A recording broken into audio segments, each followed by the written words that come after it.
So the wax, the water, and all the sediments are going to naturally separate. This looks like really muddy water, but actually the wax is at the bottom, the water is at the top, and all the debris is in between. So, yeah, just going to do this. So you're going to pull out all kinds of stuff. You'll get some wax moths, you'll get some bees. The little black parts are bee parts.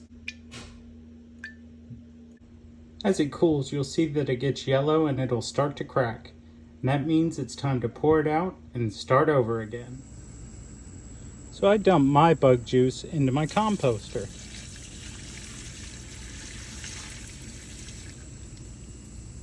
Boop. We're ready for round 2. So after your first bath, you'll notice that it's pretty nice and white, kind of looks like cheese on one side, but on the other side it looks kind of like sandpaper. So you can go ahead, get a knife and just scrape some of that off.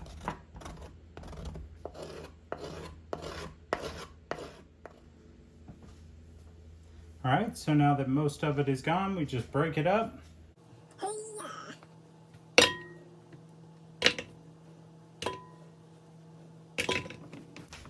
Throw it back in the pot.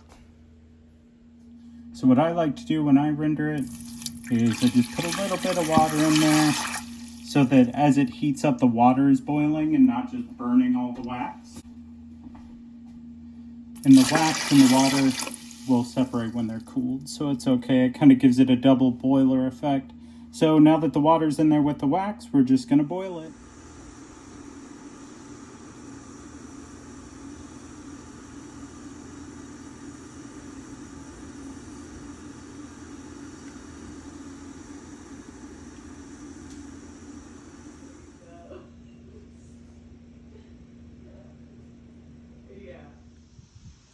With years of practice, it only took me 2 times of rendering to get it clean like I wanted it.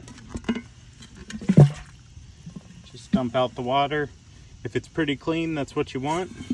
So I'll give it one more little scrape here, and then I'll put it into molds. Now that it's rendered, we're going to melt it down one last time, pour it in here, and use this to neatly fill in all of my molds. Alright, so remember low and slow on your wax, and then we're just gonna pour it into our other pourer over here.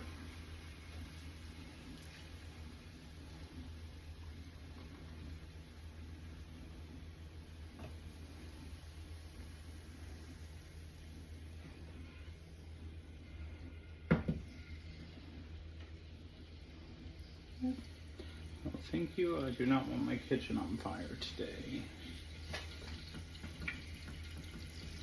Okay.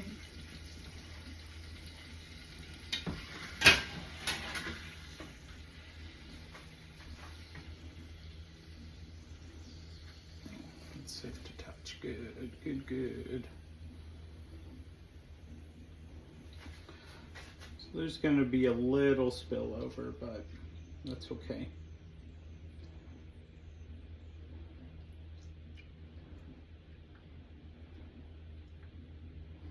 And if you have a little bit of water left in your molds, that's also okay because the water will rise to the top. Ooh, boy.